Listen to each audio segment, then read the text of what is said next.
Yang dihormati para pegawai dan sukarelawan masjid, yang saya hormati rakan-rakan dari Pusat Kutipan Zakat Majlis Agama Islam dan Darussalam Melayu Pahang, seterusnya tuan-tuan guru, para alim ulama, para habaib, para puasawan, para pemburu Lailatul Qadar, para pentahajud, moga-moga dirahmati Allah sekalian. Alhamdulillah sekali lagi bertemu dalam minda imam besar yang dibawakan kepada kita oleh Pusat Kutipan Zakat Majlis Agama Islam dan Darussalam Melayu Pahang. Seperti yang kita dah pun maklum, untuk musim ini kita menggunakan kitab Al-Wasiyah bi Ba'di Sunnah Shibhil Mansiyah ataupun 100 sunnah Rasulullah SAW yang sering dilupakan. Alhamdulillah banyak bab dah kita pelajari dan banyak juga perkara-perkara baru yang kita dapat jumpa. Pada kesempatan minggu lalu, kita masih lagi di dalam bab yang ke-6, pelbagai sunnah yang berkaitan dengan solat-solat sunat. Ada 5 subtopik, kita dah terangkan subtopik yang kelima dan hari ini yang terakhir. Minggu lepas kita bahaskan tentang solat 2 rakaat ringan selepas daripada witir pada waktu tertentu. Jadi kita dah pun huraikan bahawa witir ini solat yang sangat dituntut kita lakukan. Wasiat Nabi kepada Ibn Abbas, "Salasun hunna alayya faraidu wa hunna lakum tatawwu'u al-watru wan-nahru wa salatu duha." 3 perkara yang wajib pada aku tapi sunat pada kamu. Pertama, sembahyang witir. Yang kedua, buat korban.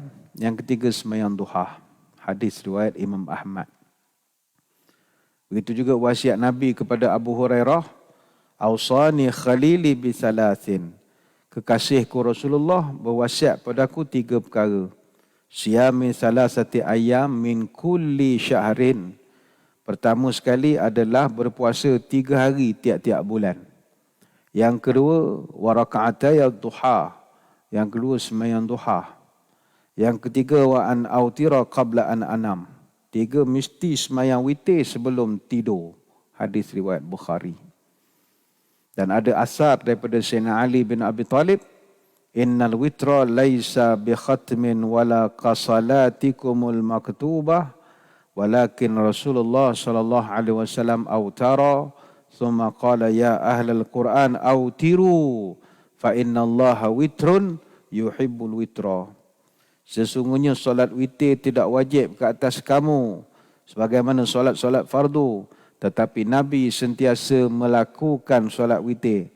Maka kata Nabi, "Ya Ahlul Quran, wahai pembaca pencinta Quran, orang yang suka dengan Quran, maka hendaklah kamu berwitir kerana sesungguhnya Allah itu ganjil dan dia suka kepada keganjilan." Hadis riwayat Imam At-Tirmizi.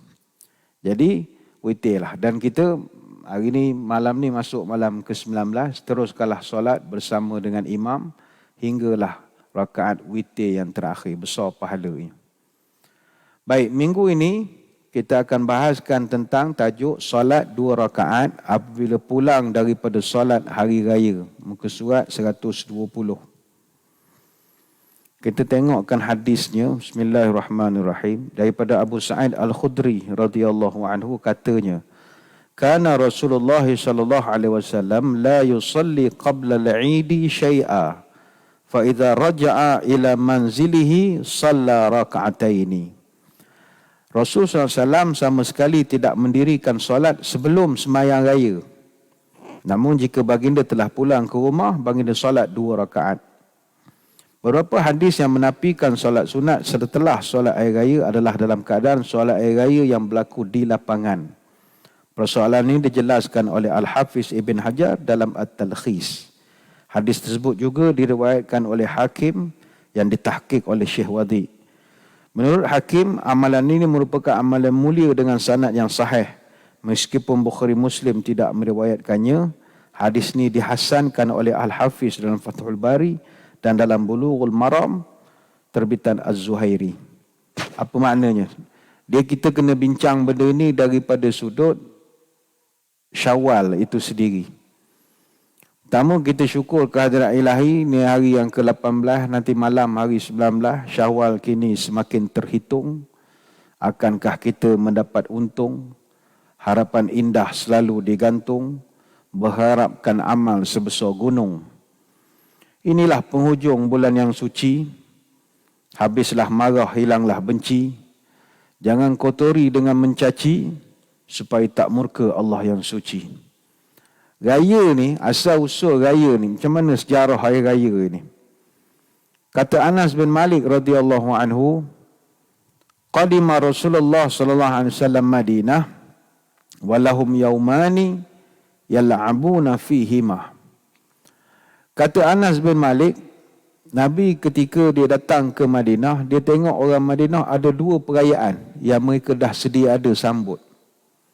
Maka Nabi pelik, Nabi bertanya, ma hadzani yaumani, hari apa ni yang awak berpesta, bersuka-suka sangat ni? Jawab mereka, kunna nal'abu fihima fi jahiliyah.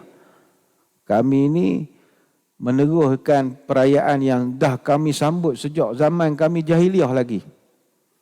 Faqala Rasulullah, maka kata Nabi beginilah, innallaha qad abdalakum bihima khairan minhuma. Allah dah gantikan 2 perayaan kamu ini dengan 2 perayaan yang lain, iaitu Yaumul Adha wa Yaumul Fitri. Hari Raya Haji, hari puasa. Hadis riwayat Abu Daud.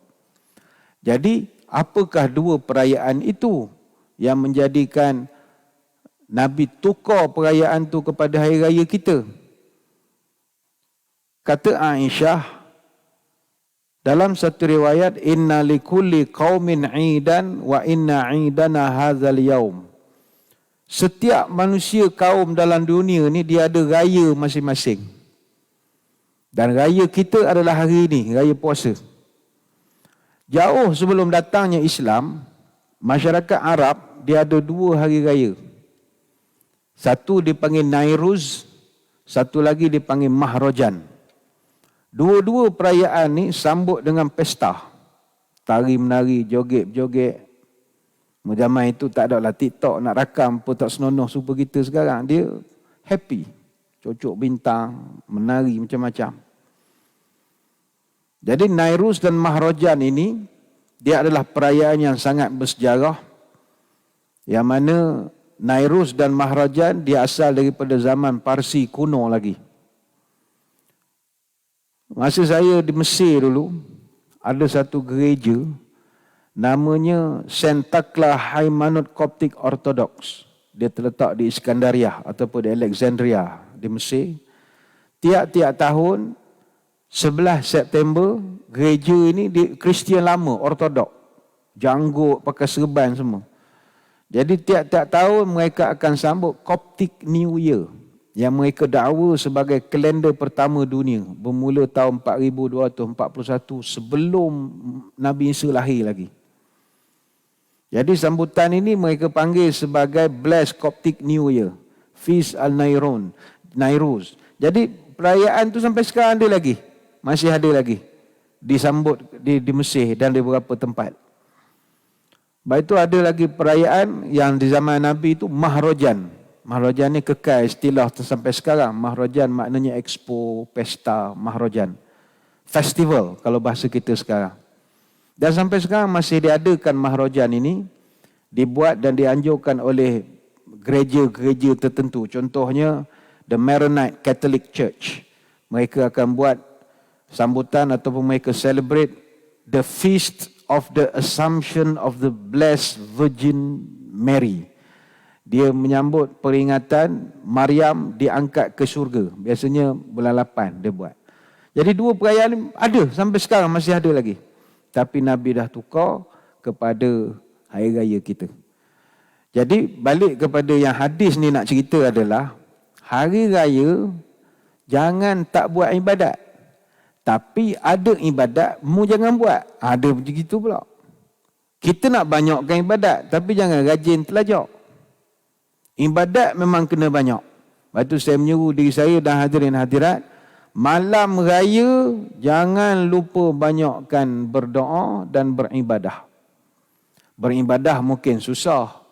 Tuan-tuan nak pergi masjid macam sekarang, malam raya tak ada dah, Tok Imam. Tak ada dah, Tok Imam balik kampung dah. Pukul 9, 9.30 tutup dah pintu.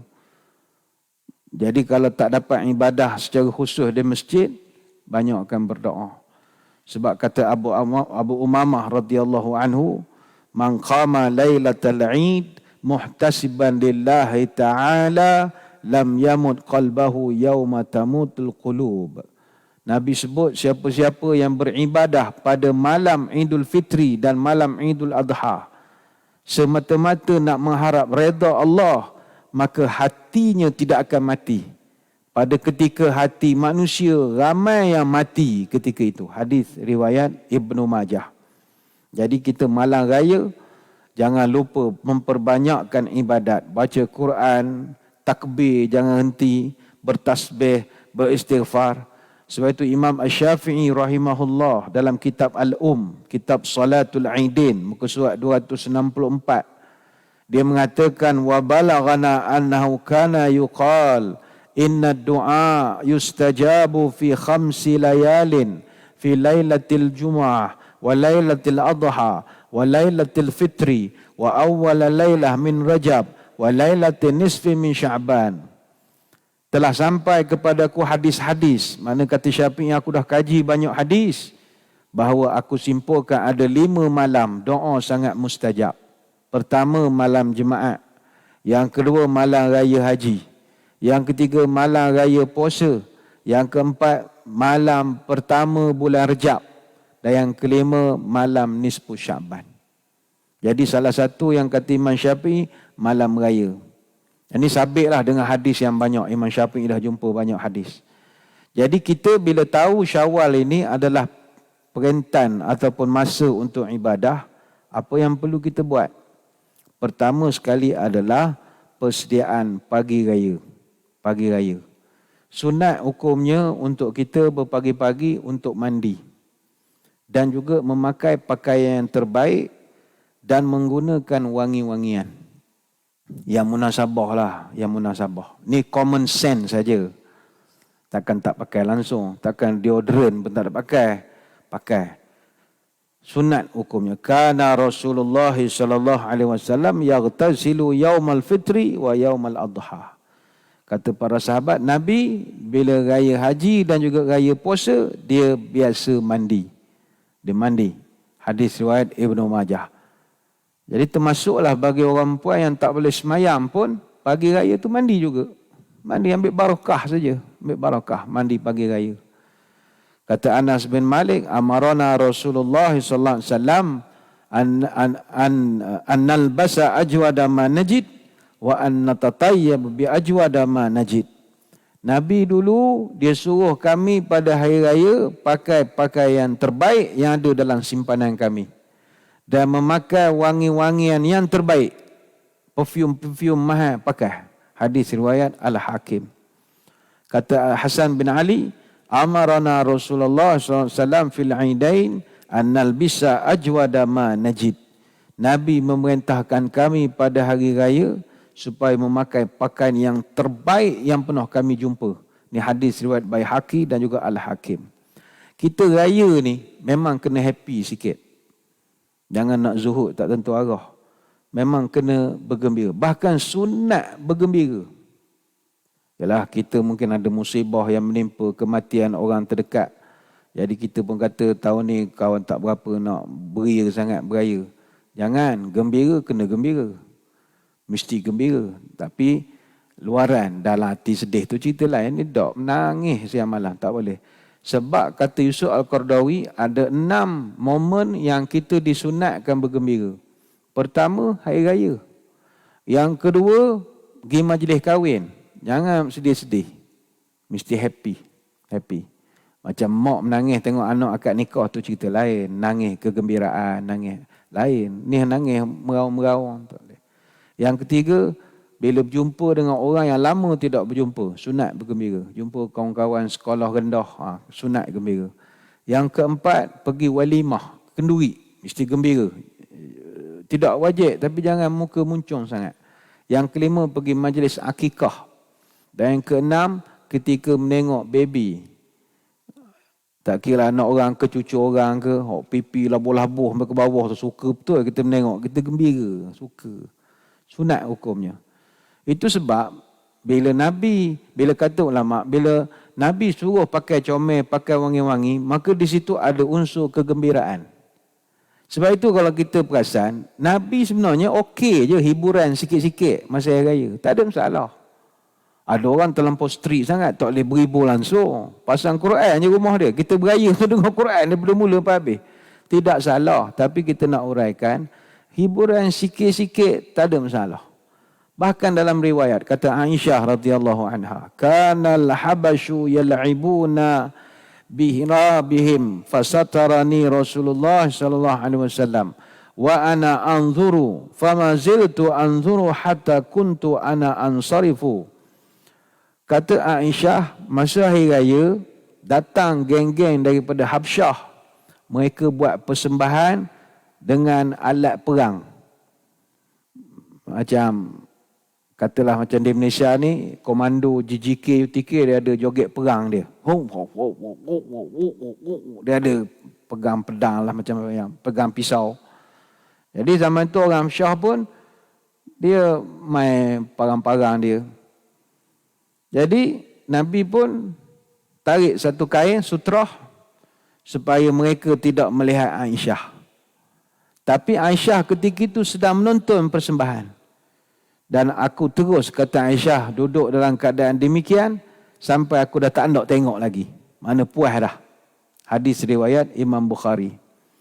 Maknanya hari raya pagi pas semayang, orang Habsyah datang joget pakai pedang. Nabi tak ada kata berhenti semayang duha. Apa joget-joget porong gila. Semayang duha, ni waktu duha. Tak.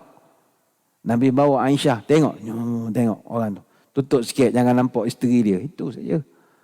Maka di sini menunjukkan bahawa Nabi tak ada masalah. Kalau pagi raya ada gembira-gembira sikit, tak ada masalah. Dia masalah orang kita gembira tapi tak tentu arah. Tak ada direction. Dia punya gembira dia tu tak ada hala tuju. Dia tanya, awak suka dah air raya? Suka. Kenapa awak suka? Dia tak tahu kenapa dia suka. Suka kita ni suka yang ada direction. Disebabkan orang kita suka dengan raya tapi tak ada garis panduan, tak ada hala tuju, itu dia gembira kosong. Buat joget video TikTok, ngarut je. Ya hari raya, ya hari raya. Pejam celik. Bukanlah nak ngata lagu, tak betul. Hok buat video tu, tak senonoh. Depan masjid kita orang ni, berapa orang buat syuting, ramai betul. Dia buat TikTok challenge agaknya. Pejam terus tanam di stali tu kan. Pejam terus, tak celik-celik. Jangan, dah lah bulan puasa awak nak syuting, tak tentu arah, carilah tempat lain. Padang fikir seluar luar, background masjid juga. Gini, pejam celik. Kau awak lah jantan, malas nak marah. Gembira tak ada direction. Tapi Nabi dia suruh gembira ada direction. Sebab itu, kalau kita rujuk sejarah Idul Fitri, Nabi letakkan garis sempadan antara happy dengan semangat ketuhanan. Ada border. Kalau kita tengok, Idul Fitri pertama kali dirayakan selepas Perang Badar, 17 Ramadan tahun kedua Hijrah. Maka Allah nak berikan falsafah kehambaan di sebalik sambutan raya kita. Sebab itu kata Umar bin Abdul Aziz, laisal 'idu liman labisal jadid, innamal 'id liman khafa yaumal wa'id. Raya ini bukan sekadar engkau berpakaian baru, tetapi adalah orang yang takut pada hari pembalasan. Raya ini bukan sekadar kita gembira huha-huha, laisal 'id liman tazayyana bizatid dunya, innamal 'id liman tazawwada bizadit taqwa. Orang yang happy berhari raya ni dua golongan je. Pertama, orang yang ketaatannya bertambah pada tahun ini. Dia gembiralah. Contoh, tahun lepas Ramadan tak ada khatam. Pandemik lah macam-macam, serabut-serabut, tak ada mengaji. Tahun ni Alhamdulillah Ustaz, 20 Ramadan saya khatam dah. Jadi dia ni layak gembira Idul Fitri. Sebab dia berjaya ada pencapaian masa Ramadan. Baru layak bergembira. Dan yang kedua yang layak bergembira untuk orang yang dapat keampunan Allah. Awak sembahyang tarawih malas, membuta kerja siang malam pagi petang, payah nak dapat keampunan. Sebab itulah ucapan hari raya ataupun selamat hari raya ini milik semua orang. Semayang tak semayang, TikTok tak TikTok, semua kita ucapkan selamat hari raya. Tapi ucapan Idul Fitri minal aidin wal faizin hanya untuk orang beriman saja. Untuk orang huru-hara kita ucap selamat hari raya. Selamat hari raya, selamat hari raya. Selamatlah hari raya engkau belum tentu selamat lagi. Hari raya tu selamat. Tapi untuk orang beriman, taqabbalallahu minna wa minkum minal aidin wal faizin kullu am wa antum bi alfi khair dan bagai-bagai. Jadi gembira yang ada direction. Yang kedua, Nabi ajar mesti bertakbir. Jadikan takbir amalan kita. Takbir ada dua jenis, satu takbir mutlak, satu lagi takbir muqayyad. Takbir mutlak ini dia tidak kait dengan masa tertentu. Maknanya pada bila-bila masa. Masuk saja maghrib malam 1 Syawal, tuan-tuan puan-puan dah boleh bertakbir. Di mana-mana saja. Di pasar, ada pasar buka malam, pasar raya lah. Di pasar raya, di masjid, tengah berjalan, masa pergi ke bazar Idul Fitri, malam tu ada dia buat lelong. Biasanya lah malam kabut dia buat lelong. Stadium pun semua, dia nak tolak murah balik kampung Melaka dah. Kita plan baru tu lah nak cari baju raya anak apa semua. Pergilah, tak ada masalah. Tapi takbir mutlak. Sambil-sambil Allahu Akbar, Allah. Sambil ngukur baju anak. Allahu Akbar. Ambil songkok. Dia takbir mutlak. Bila-bila masa, anytime. Hatta kalau puan-puan tengah buat kuih semprit ke, ada anak macam-macam teringat. Adalah belen-belen, buatlah picit. Dia kata Allahu Akbar, Allah. Sambil-sambil. Dia panggil takbir mutlak. Ataupun masa pagi esok nak pergi sembahyang raya, daripada rumah, dalam kereta, takbir Allah. Dia tak ada masa. Dan dia ada pula takbir yang muqayyad. Takbir muqayyad, dia terikat dengan masa tertentu. Iaitu dengan waktu tertentu. Iaitu takbir yang kita buat setiap kali lepas sembahyang fardu. Contoh, masuk maghrib 1 Syawal, habis sembahyang maghrib, kita dah malam raya dah tu. Habis maghrib, takbir lah. Allahu Akbar, Allah. Buat maghrib. Kan sembahyang isyak pula. Lepas isyak, takbir lagi. Mana dah tak ada dah. Fadlam minallah wa ni'mah wa maghfiratan. Tak ada. Panjang umur tahun depan pula jumpa. Kalau panjang umur. Tak ada dah. Subhanalakil ma'bud. Subhanalakil ma'bud. Mula sedih. Awak tayang kita tarawih, awak tak baca. Orang dah nak habis. Sibuk. Orang dah takbir. Allahu Akbar, Allah. Jadi, lepas isyak, kita baca.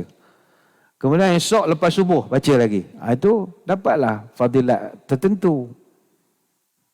Jadi, bertakbir, kata Nabi. Mu mesti buat takbir. Sama ada mutlak atau muqayyad. Yang ketiga, semua orang Islam, termasuk orang perempuan yang tak boleh sembahyang, dianjurkan untuk pergi mendengar khutbah. Dianjurkan. Walaupun tak boleh sembahyang. Datang, dengar saja khutbah. Tapi sekarang ni zaman orang dah ada radio, dengar kat radio ya. Dengar khutbah Masjid Negara, TV1. Sambil-sambil betul ke sofa, lompat dia anak cucu tu betul tu pasang khutbah. Boleh, dianjurkan. Kata Aisyah, amarana Rasulullah sallallahu alaihi wasallam an nukhrija fi 'idainil awatiqa wal huyuda wa liyashhadna al khaira wa da'watul muslimina wa ta'tazilul huyyadul musalli. Nabi memerintahkan kami orang perempuan pergi sekali sembahyang raya, sekali dengan orang perempuan yang budak-budak, termasuklah orang perempuan yang tak boleh sembahyang, untuk menyaksikan kebaikan dan mendengar khutbah. Tetapi kata Aisyah, wa ta'tazil huyud al-musallah. Tapi dia tak bagi masuk ke tempat sembahyang. Mana duduk, mana kat buayan, mana-mana dengar khutbah. Contohlah tu contoh. Itu yang ketiga. Yang keempat, dianjurkan untuk kita pergi semayang jalan lain, balik jalan lain. Pergi jalan lain, balik jalan lain. Kata Abu Hurairah, kana Rasulullah sallallahu alaihi wasallam idza kharaja ila al-aidain yarjih fi ghairi tariq alladhi kharaja fihi. Nabi kalau keluar ke satu tempat untuk sembahyang raya, dia akan balik ambil jalan lain. Mana contoh, tuan-tuan puan-puan dari Peramu dah niat nak sembahyang di masjid negeri misalnya, saja bawa anak-anak bergambar pun lawa. Jadi kita sembahyang masjid negeri lah. Baju pula sama warna dengan kubah masjid negeri. Maulah kita sembahyang satu family. Okeylah, menantu bawa kereta dia, kita bawa kereta kita. Kita duduk Peramu, ala pergi masjid negeri, ikut Jambatan Lama, Jambatan Tanjung Lumpur. Habis sembahyang, ikut Jambatan Baru. Dapat pahala. Sambil-sambil nunjuk ke menantu Jambatan Kuantan Lawa baru, Tanah Putih baru. Di Tanah Putih tu, dapat pahala kerana pergi jalan lain, balik jalan lain. Tapi jalan balik tu biarlah yang munasabah. Takkan daripada Peramu datang ikut Jambatan Tanjung Lumpur, balik ikut Segamat, keluar ikut Paluh Inai, tu tak cerdik namanya. Raya ketiga baru sampai rumah. Yang munasabah lah balik tu. Tapi sebenarnya, semayang raya yang terbaik adalah kita pergi jalan kaki. Oh, ni yang paling afdal. Belemih. Karena Rasulullah sallallahu alaihi wasallam yakhruju ila al-'idi masyian wa yaji'u masyian. Nabi kalau pergi sembahyang raya, dia berjalan kaki. Dan bila dia balik pun jalan kaki. Hadis Ibnu Majah. Kau ada tuan-puan yang rajin jalan kaki, lah. Tak ada masalah. Tapi ini bukanlah wajib. Macam juga pergi haji, afdalnya jalan kaki. Ada orang buat betul, jalan kaki. Tapi yalah, anak abang tak cerdik kan marah. Kan ada kapal terbang, naiklah kapal terbang. Tapi dia ikut zahir hadis, kata suruh berjalan. Aku berjalannya dia apa? Kalau duduk Peramu, jalan ke masjid Peramu, itu munasabah lah jalan. Itu yang keempat. Dan elok semayang itu, biarlah di kawasan lapang. Itu yang terbaik. Yang kelima, Nabi pesan, hari raya ni, mu kena muliakan dengan semayang raya. Muliakan dengan semayang raya. Semayang raya ni biasa ustaz-ustaz tak payah kempen. Biasa orang akan datang semayang raya. Sebab suka semayang raya. Makna dengar, kalau ada orang semayang raya pun malas, memang pemalas betul lah orang tu. Kalau semayang raya pun malas, memang tahap puaka lah pemalas tu. Semayang raya ni setahun sekali. Kalau itu tak buat, jangan expect lah dia semayang Jumaat, semayang Tarawih. Tak ada lah kalau muka itu. Semayang raya pun tak datang. Teruk sangat. Orang sampai buat kelakar. Semayang raya ni orang tak semayang pun pergi. Manakala kita tak pergi tanpa sebab munasabah, memang teruk betul lah. Dia semayang raya ni adalah semayang 2 rakaat dengan 7 kali takbir, yang mana selepas takbiratul ihram pada rakaat pertama dan 5 kali takbir pada rakaat yang kedua. Sebagaimana kata Aisyah, anna Rasulullah SAW kana yukabbiru fil aidain 7 wa 5 qabla al-qira'ah. Nabi semasa semayang hari raya, dia takbir 7 dan takbir 5 sebelum dia membaca Fatihah dan membaca surah. Ini hadis riwayat Imam Ahmad. Dan solat raya ini mustahab. Bagi kita tidaklah sampai peringkat wajib. Tetapi ada sesetengah mazhab meletakkan ianya wajib. Sesetengah mazhab. Maknanya nak menunjukkan semayang itu mustahab. Kata Syekh Abdul Rahman Al-Juzairi, dalam mazhab Hambali, hukumnya fardu kifayah bagi mereka yang telah wajib untuk semayang Jumaat. Dalam mazhab Hanafi, solat raya hukumnya fardu ain bagi mereka yang telah wajib semayang Jumaat. Dan siapa yang tak pergi semayang raya dalam mazhab Hanafi, dosa. Berdosa. Kita tidaklah begitu. Jadi semayang raya, itu yang kelima. Yang keenam, solat di kawasan lapang. Sekiranya memungkinkan. Kita di Malaysia ni ada kawasan lapang. Kuantan ni pun ada kawasan lapang. Tapi kawasan lapang kita orang buat tempat buka puasa je. Dia jarang nak buat tempat semayang. Mungkin tak nak risiko hujan. Sebab kita ni, pantai timur ni hujan tak boleh nak jangka. Main dengan Kuantan sehari dua ni payah betul lah. Jemur baju ni kan panas, hujan pula petang. Kantai tak jemur, tu lah panasnya. Kita unpredictable cuaca. Jadi tak nak sakit kepala, semayang kat masjid sajalah.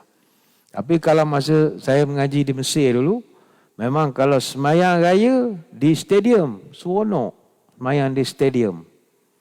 Tapi stadium Darul Makmur tak boleh buat semayang. Parking payah, penuh orang berniaga. Saya tak ada yang kita nak semayang, habis dah rakaat. Dia Mesir semayang di stadium, di Astad. Seronok. Dan ingat, semayang raya ini disyariatkan dibuat secara berjemaah. Dan tempat yang afdal adalah di tanah lapang, kecuali kita khawatir ada keuzuran sebagai contoh hujan. Kalau tuan-tuan puan-puan perhatikan, Nabi SAW pun semayang raya di tanah lapang. Walhal semayang di Masjid Nabawi, pahalanya 1000 kali ganda. Tapi Nabi tetap semayang di tanah lapang. Sebagai nak menunjukkan keutamaan semayang di kawasan yang lapang. Jadi kalau tuan-tuan tak ada kawasan lapang di Kuantan, datanglah semayang Masjid Negeri. Masjid Negeri lapang, tengok lapangnya. 2 ekar ni lapang. Datang Masjid Negeri lah semayang, tak payah pergi masjid lain. Datang sini. Dapat pahala semayang tempat lapang. Masjid kami ni ekornya tak ada. Kalau ada ni orang tidur sini ni. Itulah cari duit sikit pasang aircon. Payah. Dia struktur dia Moorish style. Payah nak letak sebarang-sebarang. Asal beraircon ramai orang. Tapi datang cari tempat yang luas semayangnya. Baik itu dalam hadis. Kata Abu Sa'id Al-Khudri. Kana Rasulullah SAW yakhruju yaumal fitri wal adha ilal musalla. Nabi memang kalau semayang hari raya, dia akan pergi ke tempat lapang. Tempat yang luas. Kata Imam An-Nawawi, hadis ini menjadi dalil bahawa solat air raya di tanah lapang adalah lebih utama berbanding semayang di masjid. Itu yang ada geng-geng. Dia datang semayang raya lambat. Semayang luar belaka. Berdiri atas selipar. Tikar pun tak ada. Sejadah tak bawa. Tanya ngapa datang lambat dah kena semayang belakang. Kami ikut sunnah, semayang di lapangan. Padahal dia datang lambat.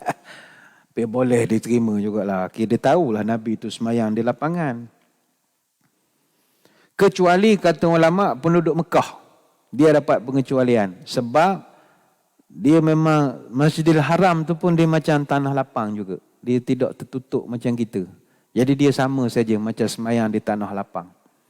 Kata Syed Sabiq dalam fiqh sunnah, Nabi SAW selalu mengerjakan semayang raya di lapangan. Kecuali sekali saja seumur hidup Nabi semayang hari raya di Masjid Nabawi. Itu pun sebab hujan. Kalau tak memang Nabi akan semayang di lapangan. Dalam fiqh manhaji mazhab Syafi'i, tempat solat raya terbaik adalah tempat yang boleh menampung ramai jemaah. Jika daya tampungannya sama, maknanya padang dengan masjid sama boleh ramai, maka masjid lebih utama daripada lapangan. Sebab semayang di masjid, dia dapat 2 pahala. Pahala semayang dan pahala iktikaf. Tapi setakat ni kalau padang MPK memang luas. Tak ada masjid yang boleh tampung kapasiti sebagaimana di padang MPK. Jadi tetap padang lebih besar daripada masjid lah. Kecuali masjid yang kita nak buat akan datang. Masjid Bandaraya. Oh, itu besar betul. Ini tak boleh cerita lah. Biar rahsia dulu. Masjid besar betul. Kalau ceritakan hilang pula. Jemaah sini dia pakai ke Masjid Bandaraya belakang. Habis jemaah aku tak ada belakang esok. Tak payah cerita lah. Semayang sini sudah. Dan sunat semayang raya itu dilambatkan sedikit. Bagi memberi peluang kepada jemaah yang nak bayar zakat. Imam bila jangan lorat sangat. 7.30 nak semayang raya dah. Sabarlah dulu. Ikut waktu yang ditetapkan oleh Jabatan Mufti. Supaya ada lagi ruang. Kadang bukan orang tu jenis nak bayar zakat lambat. Tidak.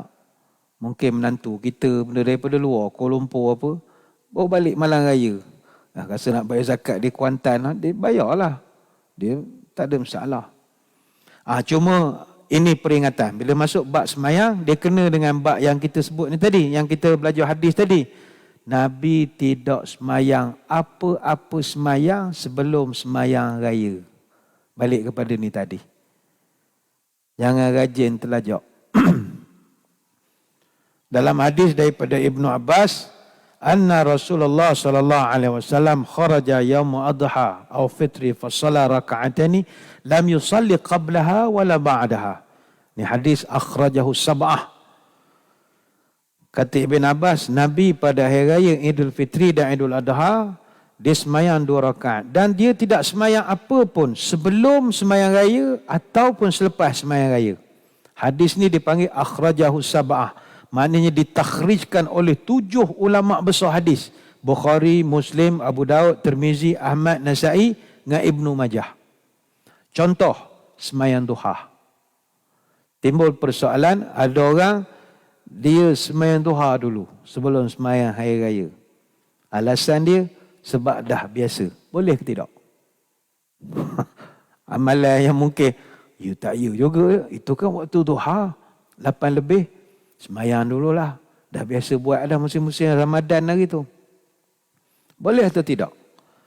Jawapannya adalah, terdapat pandangan di kalangan para ulama mengenai hukum melaksanakan solat sunat sebelum solat Idul Fitri. Ada hukum dia. Menurut kebanyakan ulama, melaksanakan solat sunat seperti solat duha atau apa-apa solat sunat sebelum solat Idul Fitri, hukumnya adalah makruh. Sama ada dibuat di rumah maupun di masjid. Itu yang saya sebut tadi. Banyakkan ibadah, tapi ibadah yang ditunjukkan oleh Nabi.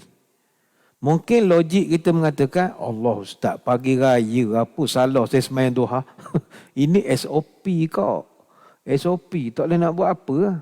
SOP, sunnah is our priority. SOP kita. Nabi tunjuk begini, begitulah kaedah dia. Apa hujah? Terdapat beberapa hujah yang menjadi dasar kepada makruhnya kita melaksanakan solat sunat sebelum semayang hari raya. Antaranya adalah kerana Nabi SAW tidak pernah melaksanakan apa jua solat sunat sebelum semayang hari raya. Dan perkara ini disebutkan dalam hadis riwayat Imam Bukhari daripada Ibnu Abbas. Dia mengatakan, anna Nabi SAW lam yatatawa qabla al-aidain.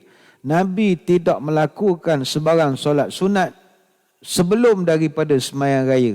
Bukan semayang raya haji saja, puasa saja, raya haji pun sama.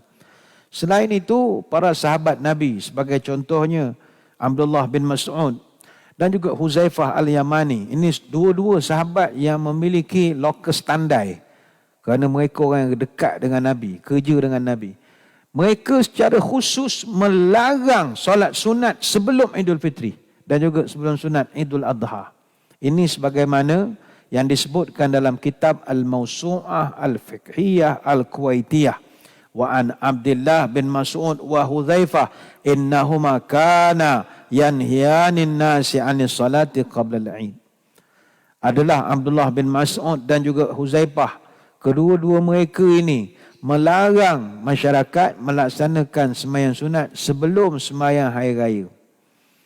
Sementara ada juga di kalangan ulama berpendapat bahawa melaksanakan solat sunat sebelum solat sunat Idul Fitri hukumnya tidak makruh asalkan dilakukan di rumah sebelum berangkat ke masjid. Jadi ingat ada dua pendapat tadi. Tapi dua-dua tu agak berat juga. Maknanya tidaklah mengatakan harus benda tak ada. Ada penelitian. Buat di rumah itu saja yang biasa. Kalau you buat kat rumah, okey. Tapi pendapat pertama, rumah ke masjid ke, you tetap you tak boleh buat. Dan kata para ulama juga, kalau dilakukan juga di masjid, maka hukumnya makruh. Apa sebab? Kerana sembahyangmu itu menyerupai sembahyang sunat hari raya yang boleh menimbulkan kekeliruan. orang jadi confused.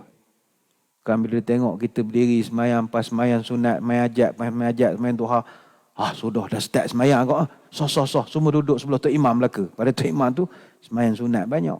Menyebabkan kekeliruan.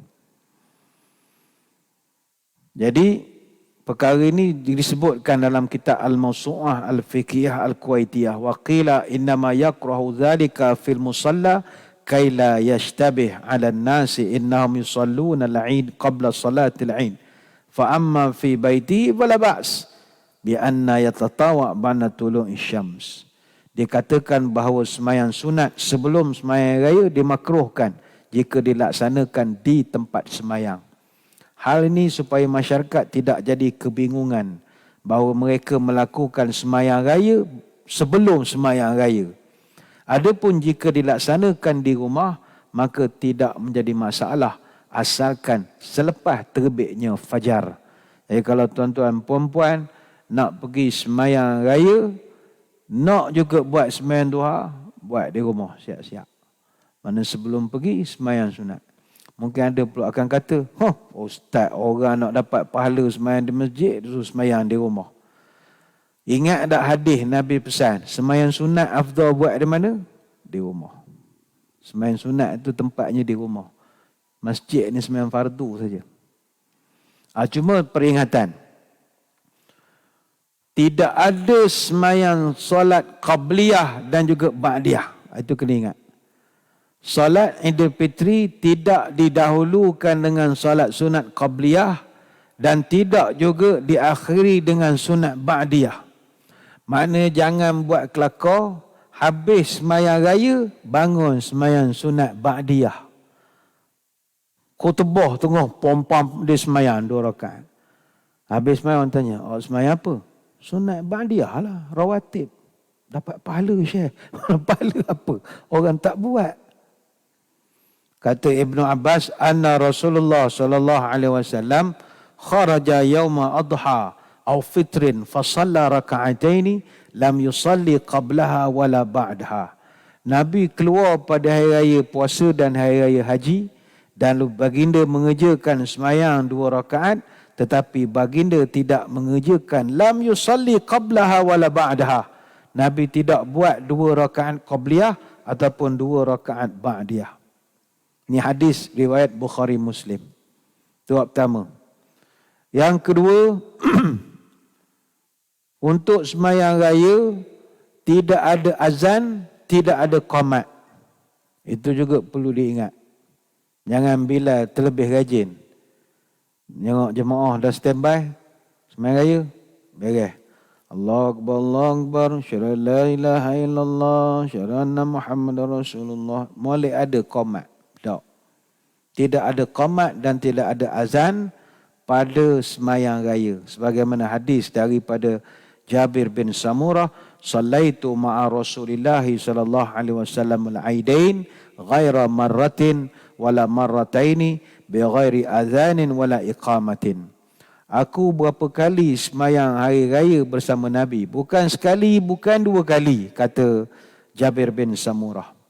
Dan sepanjang aku sembahyang dengan Nabi, tidak pernah ada sebarang azan ataupun iqamah. Tidak pernah ada. Jadi ini yang jadi perbahasan kepada hadis kita ni tadi.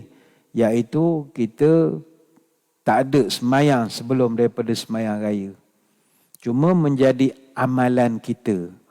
Bila pergi ke masjid untuk nak sembahyang raya, sampai-sampai kita sembahyang sunat tahiyatul masjid.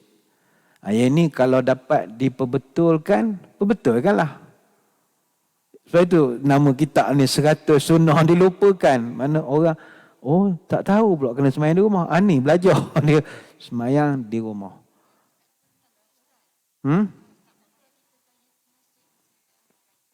Di rumah lah. Apa ni? Sembahyang duha, tahiyat masjid tidak ada. Tahiyat masjid tidak ada. Ini ada perbahasan. Ingatkan sembahyang duha tadi. Tahiyat masjid, Nabi ada perbahasan ulama'.